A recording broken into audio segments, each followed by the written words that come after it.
Halo, Assalamualaikum warahmatullahi wabarakatuh Bunda.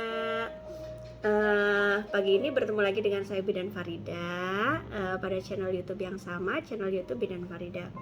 Semoga kita semua dalam keadaan sehat walafiat ya Bunda. Oke, pada pagi hari ini saya mau nunjukin sesuatu nih buat Bunda. Sesuatu yang memang belum sempat saya bahas ya selama ini. Kalau sebelumnya saya sudah perkenalkan KB suntik dan implan. Nah ini kelihatan ya Bun ya, ini IUD. IUD ini kadang-kadang di lingkungan dikenal dengan istilah spiral ya, sama saja ya Bunda ya, itu hanya istilah saja. Bunda, apa itu IUD? IUD merupakan alat kontrasepsi yang dipasang di dalam rahim. Cara pemasangannya sangat simpel Bunda, hanya membutuhkan waktu 5-10 menit saja, tidak sakit, tidak perlu dibius. IUD ini bentuknya macam-macam Bunda, tapi yang familiar di lapangan saya sering menggunakan nih yang cover T, kemudian ada yang slick ya. Yang slick ini ukurannya lebih kecil, bentuknya seperti ini persis Bunda. Nah ini saya tampilkan tuh, ini ya. Nah ya, ini hanya macam-macamnya saja Bunda, dipasang di dalam rahim. Direkomendasikan atau disarankan pemasangan saat haid atau hari ketiga ketika Bunda sedang menstruasi. Tujuannya apa? Supaya saat menstruasi kondisi rahim kita dalam keadaan terbuka. Jadi memudahkan pemasangan saja sih. Tidak sakit ya Bunda, saat pemasangan tidak sakit sehingga tidak perlu diadakan tindakan anestesi dan sebagainya. Saya rasa tidak perlu. Kemudian kandungannya ada yang mengandung hormon progestin, ada yang non hormonal. Yang non hormonal ini sangat familiar di lapangan, termasuk saya juga menggunakan alat kontrasepsi IUD saya pribadi, dan saya menggunakan yang non hormonal. Ini ukurannya lumayan kecil, jadi sangat fleksibel di rahim. Nah karena non hormonal jadi sangat minim efek samping, tidak mempengaruhi kenaikan berat badan, kemudian nafsu makan tetap biasa saja, kemudian tidak mengganggu ASI bagi ibu menyusui, tidak mengganggu senggama atau hubungan intim. Karena memang di IUD ini kan ada benangnya ya Bunda ya. Ada benang ini hanya sebagai penanda saja. Kalau Bunda mau ngecek secara manual, biasanya dengan cara memasukkan salah satu jari pada tangan kita, dimasukkan ke dalam saluran reproduksi untuk mengecek benang. Sebagai penanda saja sih bahwa IUD masih terpasang dalam rahim kita. Dan benang ini akan dipotong lumayan pendek Bun, jadi sama sekali tidak terasa saat menstruasi, maaf, saat senggama. Nah kemudian cara kerjanya Bun, ini kan bentuknya kalau saya bilang gambarannya kayak, kalau Bunda tahu gobag sodor ya, permainan waktu kecil dulu.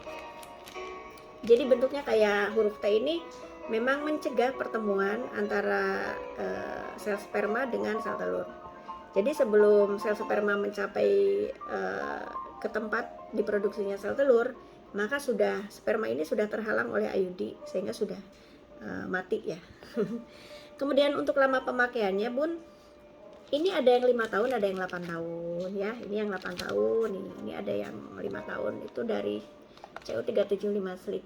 Ini 5 tahun saja, jadi setelah masa pemakaian 5 atau 8 tahun harus segera dilepas dan diganti yang baru. Seperti itu. Kemudian cara kerjanya sudah. Oh iya, efek samping sudah saya sampaikan, tidak mengganggu berat badan, tidak mengganggu mood, tidak mengganggu produksi ASI, aman bagi ibu menyusui. Yang pasti bagi ibu yang punya hipertensi, varises, memang disarankan pakai IUD ya, karena non hormonal kan, tidak mempengaruhi hormon. Kemudian Pun ini jangka panjang ya, jadi cukup efektif untuk menunda kehamilan. Terutama nih kalau Bunda sudah punya anak 2, 3, saya sarankan menggunakan kontrasepsi jangka panjang, salah satunya IUD ini. Oh ya Bun, hanya saja sih memang ada efek samping sistemik ringan aja sih. Setelah pemasangan biasanya perut agak kram, ya wajar ya, karena kan dimasukkannya IUD ke dalam rahim, otomatis IUD akan melakukan yang namanya adaptasi. Nah tapi itu hanya berlaku beberapa hari saja. Cukup Bunda kalau memang kurang nyaman boleh minum anti nyeri, paracetamol ya, itu kan aman ya Bunda ya. Dan satu lagi Bun, saat menstruasi awal-awal memang agak deras menstruasinya, karena memang masa penyesuaian tersebut biasanya 1-3 bulan pertama saja haidnya lebih banyak, dan lebih panjang mungkin masa menstruasinya. Tapi it's okay, saya rasa itu bukan suatu masalah yang signifikan ya Bunda ya. Ya bersabar saja, nanti selanjutnya akan kembali ke siklus seperti biasa ya. Nah, efektivitasnya Bun, ini sangat efektif sekali ya Bunda ya, karena ini kalau saya bilang hampir 100% mencegah terjadinya kehamilan ya. Dengan catatan, pastikan pemasangan dengan tepat. Nah, supaya tahu pemasangan ini sudah tepat atau belum, biasanya kalau di tempat saya, seminggu setelah pemasangan saya sarankan untuk kontrol ulang, dan akan lebih bagus lagi untuk pemeriksaan IUD melalui USG. Nah, ketika di USG hasilnya memang bagus, saya rasa itu sangat aman untuk efektif ya, sampai 5 atau 8 tahun tidak ada masalah. Dan Bunda akan saya sarankan untuk kontrol ulang secara berkala. 1 bulan pertama, kemudian setiap 6 bulan, dan setiap ada keluhan. Jika ada keluhan, Bunda boleh kontrol atau berkonsultasi baik itu dengan bidan maupun dengan dokter. Nah Bun, saya rasa IUD ini salah satu alat kontrasepsi yang paling saya sukai. Kenapa? Karena saya paling takut dengan berat badan naik, kemudian efek hormonal seperti kenaikan tekanan darah, varises. Saya juga sangat-sangat menjaga itu, dan yang paling penting menstruasi lancar setiap bulannya. Jadi ini sangat recommended ya Bunda ya untuk menunda kehamilan. Boleh Bunda, kalau memang Bunda ingin menggunakan alat kontrasepsi ini, silahkan datang langsung ke Praktek Mandiri Bidan Farida. Jangan lupa komen, like, and subscribe. Semoga bermanfaat ya Bunda. Terima kasih, sekian dari saya. Billahi taufiq wal hidayah. Wassalamualaikum warahmatullahi wabarakatuh. Semangat!